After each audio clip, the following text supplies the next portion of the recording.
El cambio climático no es un problema, sino muchos, y no lo va a resolver un país, sino, de hecho, todos. Pero hay cuando menos dos complicaciones.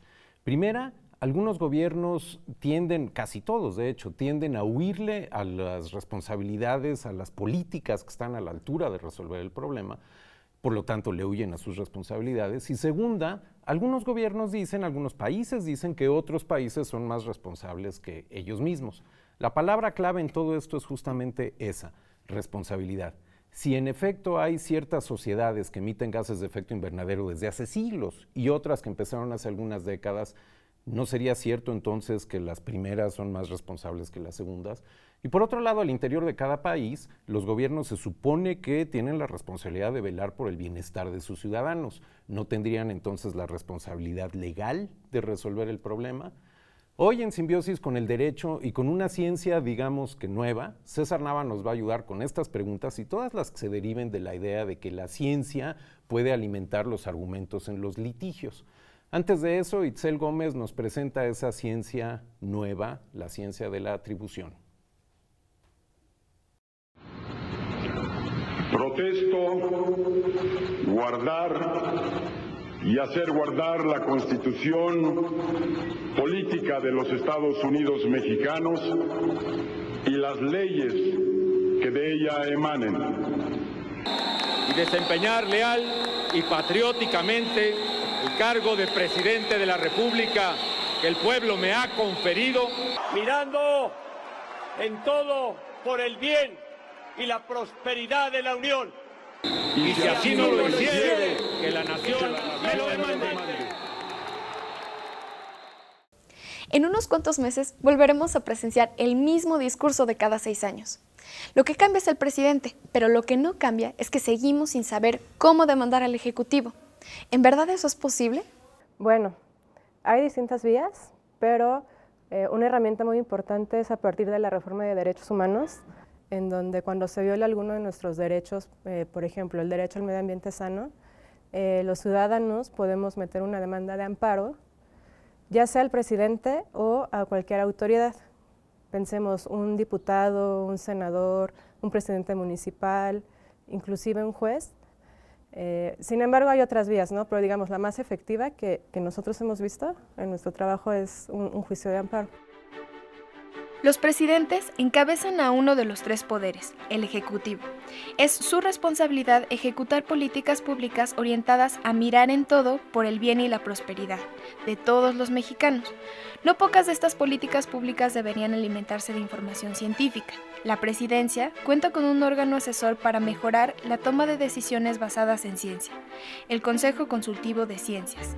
El doctor en física nuclear Arturo Menchaca de la UNAM es el coordinador. Es válido preguntar cuántas veces se reunieron para discutir temas en materia de ciencia y tecnología. La verdad, ninguna.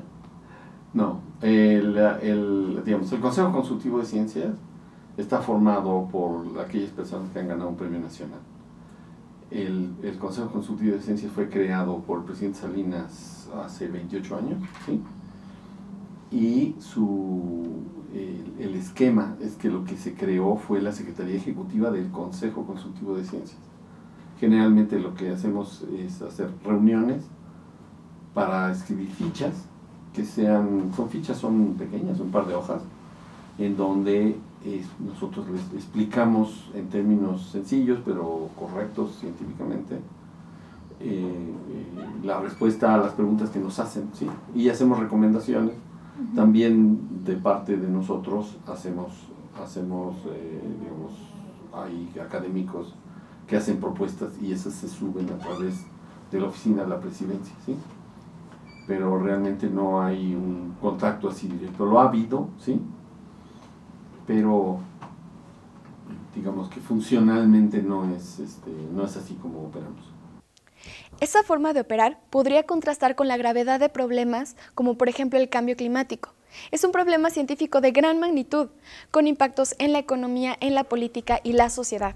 Christine Lagarde, directora del Fondo Monetario Internacional, lo define como el reto económico más importante del siglo XXI. Because potentially more detrimental is climate change, which is by far the greatest economic challenge of the 21st century. The science is sobering. The global temperature in 2012 was amongst the hottest since record began in 1880. And we should make no mistake, without concerted actions, the next generation will be roasted, toasted, fried and grilled. And it's on us to avoid that. El origen histórico del asunto es la revolución industrial, a mediados del siglo XIX, y el origen ambiental es la emisión masiva de gases por la quema de los combustibles fósiles que la sostuvieron. Los gases que emiten el carbón, petróleo y gas natural, entre otros, producen un efecto invernadero que ha desencadenado un aumento de temperatura promedio del planeta, el calentamiento global. Una de las consecuencias más amenazantes es el descongelamiento de los hielos glaciares y, por lo tanto, la subida del nivel del mar. Con base en el ritmo ya conocido de deshielo, modelos científicos predicen los efectos sobre ciudades costeras, incluyendo algunas que quedarían prácticamente bajo el agua. Londres, Venecia, Pekín, Shanghái, Veracruz, Cancún, Washington y San Francisco se verían gravemente afectadas. Precisamente, San Francisco y Oakland ya están sufriendo las consecuencias, pero sus ciudadanos optaron por buscar responsables a través de un concepto novedoso, la ciencia de la atribución. Es particularmente apta para atribuir responsabilidades por episodios climáticos extremos, como inundaciones, sequías o el propio aumento del nivel del mar. Esa responsabilidad no es absoluta, sino probabilística, pero alcanza para que la evidencia científica relacione los daños al entorno y a la salud pública con sus causas probables. San Francisco y Oakland demandaron a varias compañías de combustibles fósiles por daños a la comunidad, acusándolas de que sabían que las emisiones de gas son causa del calentamiento global. Con el dinero obtenido, se crearía un fondo para prevención y adaptación al aumento del nivel del mar. Este es un ejemplo satisfactorio de la ciencia de la atribución, traducida en acciones concretas y reales. En el caso de México, ¿existe la ciencia de la atribución? Sí existe. El marco legal establece un principio que se llama responsabilidades comunes pero diferenciadas, que digamos traducido es todos somos responsables frente, digamos, a generar cambio climático, pero en la medida de las actividades que hacemos, es decir, no es igualmente responsable tal vez una industria extractiva, ¿no?, que genera muchas emisiones, a alguien que tiene mejores prácticas sustentables. Y este principio viene también del derecho internacional. Sí, el cambio climático es un fenómeno complejo, sin embargo, el marco legal mexicano lo logra aterrizar a través del reconocimiento del derecho al medio ambiente sano, ¿no? Es decir, cada persona tenemos derecho a este medio ambiente que nos permita llevar una vida digna. Y el cambio climático, por otro lado, tiene efectos, un ejemplo, de sequías o de exceso de agua que generan un daño a la persona a través de vulnerar el medio ambiente. Entonces, si yo logro comprobar o si compruebo que un efecto del cambio climático está afectando al medio ambiente, por lo tanto está afectando a mi persona, y ahí es donde se va, digamos, la cadenita, ¿no?, de causalidad.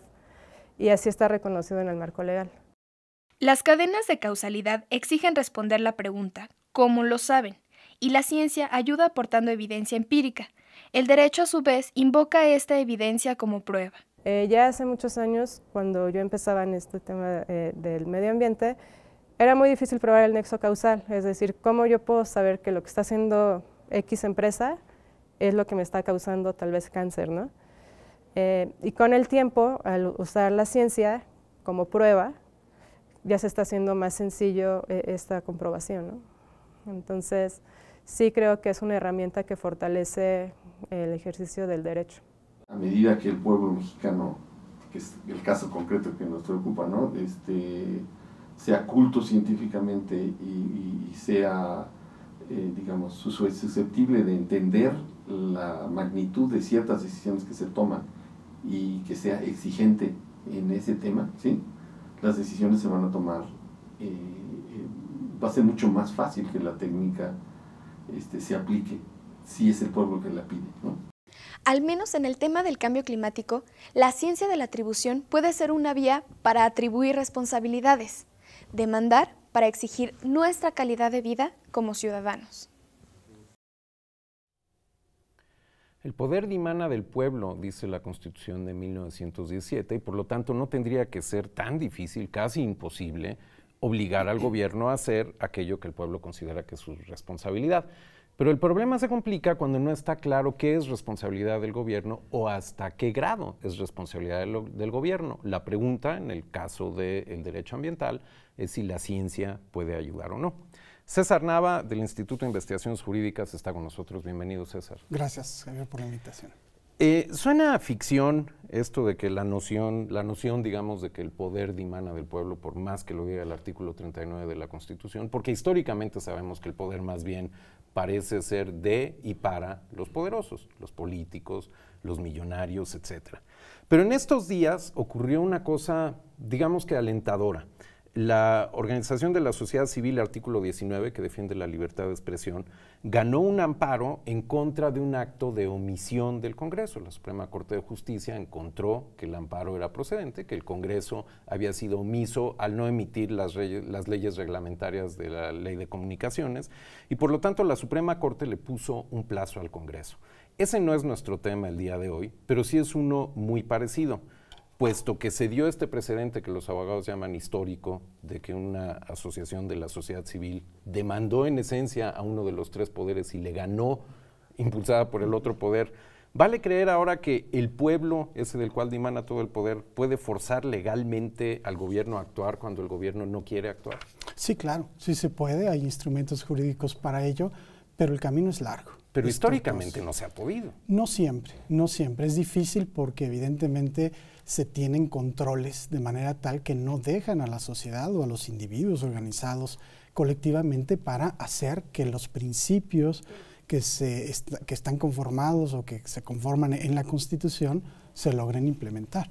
Ese es uno de los grandes problemas que tenemos. Cómo hacer efectivo exactamente el que la sociedad, el pueblo, pueda exigir del Estado, cualquiera que sea la noción del Estado, a que cumpla con lo que establece la Constitución. Pero exigir, de hecho, es un verbo favorito del activismo político en México. Exigimos, demandamos, etcétera, y generalmente se hace con marchas, plantones, todo lo demás. Esto es diferente en el sentido de que es una exigencia por las vías legales, por la vía del litigio. Y hasta donde yo entiendo, y por eso le llaman histórico, había sido casi imposible usar el litigio, especialmente contra actos de... Suena contradictorio lo que voy a decir, actos de omisión, pero lo quiero decir así porque la omisión parece estar planeada para que no pase aquello que un poder no quiere que pase. ¿Tú lo ves, le ves esa dimensión histórica a lo que acaba de pasar? Sí, por supuesto. Se ha avanzado ya en esa posibilidad, porque si antes era difícil vencer al Estado por su actuar, era casi imposible vencerlo o exigirle por su no actuar. Exacto. Entonces ahora sí hay una ventana abierta por la omisión, y eso se puede detectar muy bien cuando, por ejemplo, el Congreso de la Unión no expide leyes o el Ejecutivo Federal no lleva a cabo los reglamentos correspondientes, no tampoco los elabora. O las expiden y no las cumplen. Así es, o no las pueden cumplir, exactamente, ¿no? Bueno, el asunto importa mucho porque en el contexto del cambio climático concretamente, lo que caracteriza mayormente a los gobiernos prácticamente de todos los países no es el actuar, sino el no actuar. No es la acción, sino la omisión. Ante la inacción de los gobiernos, algunos pueblos, de los cuales dimanan la soberanía y el poder, han optado por demandar. Veámoslo primero desde México y luego veremos una proyección internacional.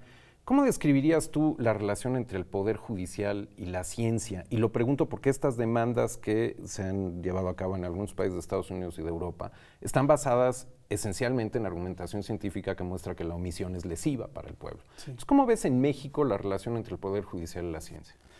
Yo creo que no hay los suficientes jueces, magistrados y ministros de la Suprema Corte debidamente capacitados para entender lo que es la ciencia no jurídica, por así decirlo, y la fuerza que podría tener la ciencia para sus resoluciones. Esto lo digo desde mi área de especialidad, que es el derecho ambiental, porque en infinidad de ocasiones cuando estudiamos las opiniones del Poder Judicial, muchos de ellos acaban siendo decisiones de forma y no de fondo. No siempre combaten las cuestiones yendo precisamente a el punto central, la discusión de algún punto o de otro. Y eso creo que ha fallado. Vamos muy lento en especializar a nuestros jueces, magistrados. Ahorita, por ejemplo, no hay ningún ministro en la Suprema Corte que tenga una trayectoria ambiental. No lo hay. Entonces, si llega algún asunto ambiental de cambio climático, no sabemos qué es lo que va a pasar. Pero entonces, ¿qué hacen? Discuten y se van a forma. Pero ¿cómo van a discutir si tienen este hueco en la formación? ¿Discuten sobre la base de qué? Pues el derecho da posibilidad para discutir muchas cosas alrededor de un tema polémico. Eso es parte del problema, dirían algunos. Sí, por supuesto, ¿no? Claro, es decepcionante para quienes entendemos una disciplina con el derecho ambiental que está completamente asociada a las diversas ciencias que hay que no son jurídicas. Bueno, déjame ser profundamente antipático. Ganan alrededor de 600,000 pesos al mes o una cosa así. ¿Se pueden dar el lujo entonces de discutir sobre algo de tal trascendencia cuando no tienen la preparación? Sí, es absurdo lo que ganan, ¿no? En un país como estos, por supuesto que es Pero absurdo. aunque ganaran poco, es la responsabilidad que aceptaron. Claro, así es. Deberían de tenerlo, ¿no? Y creo que ahí ha fallado mucho que en los últimos sexenios donde ha habido la posibilidad de cambiar ministros, no se haya tomado en cuenta en las ternas a personas con cierta trayectoria científica, no solamente jurídica. Esa es una cosa. La otra sería cambiar estándares culturales, porque lo que tú dices respecto de los ministros en realidad puede ser perfectamente extensivo a la mayoría de los gabinetes de los últimos todos poderes ejecutivos en los que uno pueda pensar, federal y estatales. Hay gente que está en lugares en donde un mínimo de ciencia sería requerido y sin embargo los antecedentes no encajan para nada. Esta es la cultura que habría que cambiar. ¿Se te ocurre cómo? Pues obviamente se requiere primero mucho tiempo, ¿no? Desde luego. Y la otra es tratar de impulsarlo desde la sociedad, porque yo no creo que el poder lo acepte mucho. Ok. Justamente el ejemplo del artículo 19 es un ejemplo alentador de cómo desde la sociedad. Hablemos de la noción de responsabilidad en la que tanto insistí en la introducción desde el punto de vista del derecho. Lo más fácil es cuando en un litigio el acusado fue pescado infraganti. Y entonces te basas en los testimonios, les crees o no les crees a los testimonios, se aporciona responsabilidad, se acabó. El problema es cuando no pescas a nadie infraganti y entonces lo que queda es juntar los indicios y hacer inferencias a partir de ellos y esto es la prueba.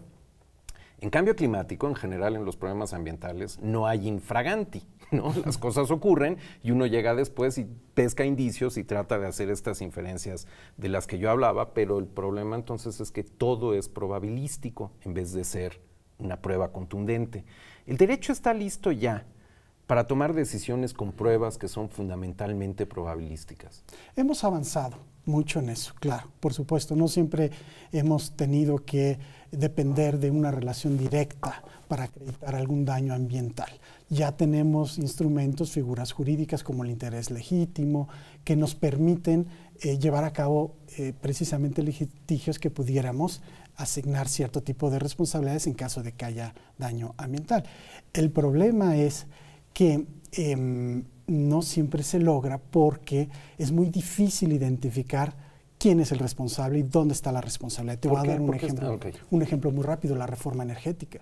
Es decir, la reforma energética es una reforma antiambiental, totalmente, ¿no? Aunque habla ahí de energías renovables. Pero lo que se hace con la reforma energética es no solamente se llevan a cabo actividades que van a impulsar o a contribuir en el aceleramiento del cambio climático, sino que además lo que se va a obtener, el producto que se obtiene de todas esas actividades es también anti-cambio climático o acelera el cambio climático, ¿no? ¿Quién es el responsable? El presidente que impulsó, los senadores y diputados que aprobaron la reforma energética, el secretario de Energía que es el que la va a estar implementando. Entonces es muy difícil saber quién es el responsable o las empresas transnacionales que viven. Acabas de hacer una lista que al contrario yo creo que hace relativamente fácil o debería de ser relativamente fácil identificar quiénes fueron los responsables. Es decir, si los instrumentos de planeación desde el Ejecutivo que luego son sancionados por el Legislativo claramente van en contra de lo que ya establecen las leyes. Tenemos una ley de responsabilidad ambiental fenomenalmente buena y sin embargo continuamente se actúa en contra de ellas. Porque, no entiendo por qué es difícil identificar los responsables. Más bien regresamos a lo anterior, ¿no es cierto? Que es la inacción del otro poder, el judicial, el que permite que los responsables no respondan. ¿Me equivoco? Sí, no, es verdad. Desde ese punto de vista sí podemos identificar al ente, al Congreso de la Unión, la Cámara de Diputados, la Cámara de Senadores, pero puede haber escenarios donde yo me pueda ir contra 200 diputados, hacerlos responsables por la votación. César, ¿no debería de haberlos? Sería un escenario ideal, pero como quienes aprueban las leyes son ellos mismos, difícilmente pensarían en crear un escenario donde por algún acto, porque ellos son bastante responsables a estar aprobando leyes, se pudiera demandar de ellos una o exigir alguna sanción en contra de ellos. No, bueno, una forma de verlo es con el derecho punitivo, con una intervención punitiva, pero lo que acaba de hacer la Suprema Corte no es eso. Lo que acaba de hacer la Suprema Corte es dejen de hacer lo que están dejando de hacer y háganlo. Es decir, no hay sanción contra los 200 diputados, pero lo que sí hay es la exigencia legal de tomar un curso de acción.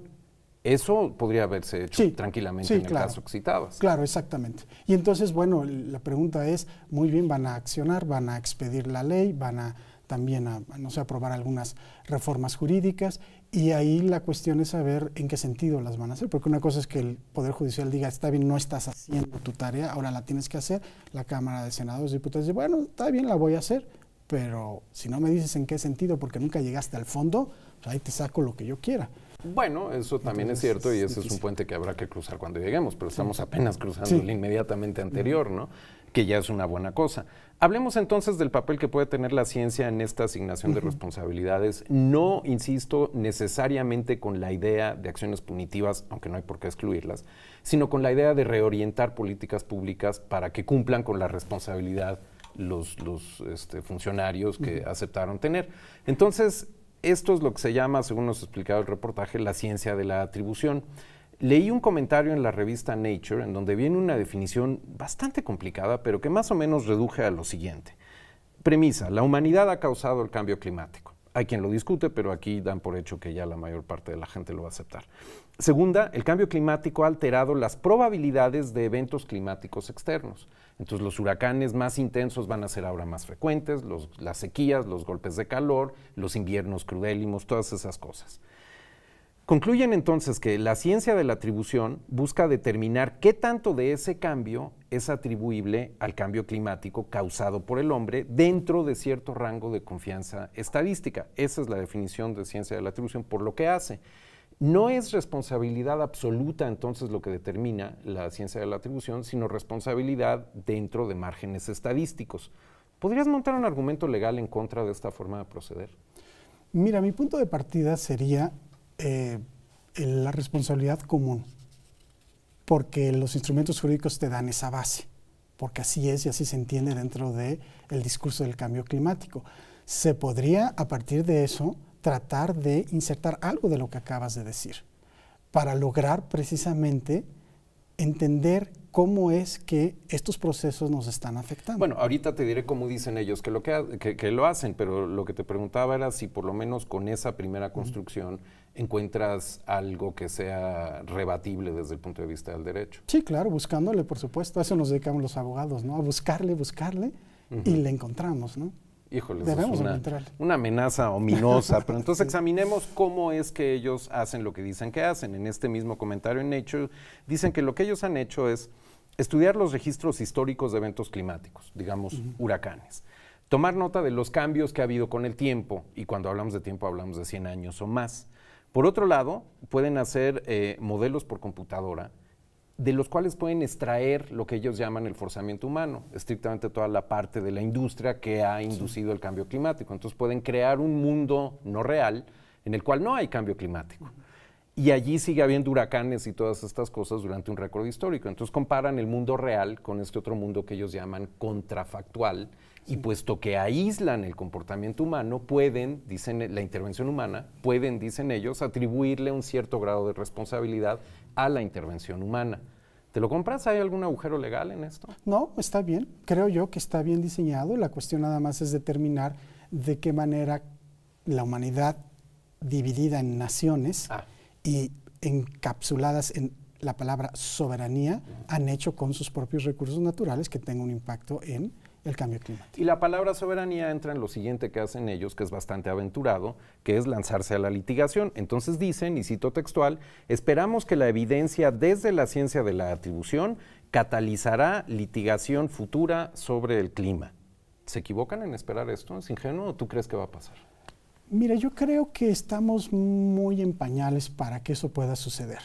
A nivel internacional, los países nunca quieren hablar de responsabilidad, y de hecho los temas los conceptos o instrumentos jurídicos que nos podrían acercar a eso son instrumentos que en el derecho le llamamos instrumentos soft law, o instrumentos que no son verdaderamente vinculantes, porque precisamente los estados no quieren que se les responsabilice por los daños que han ocasionado históricamente, porque algunos han contribuido más que otros y otros tienen mejor forma de combatir el cambio climático. Pero lo que ellos dicen es que esa comodidad de los estados puede estar acercándose a su final, porque, por ejemplo, montan un argumento sobre la responsabilidad histórica. Yo hablaba de eso en la introducción.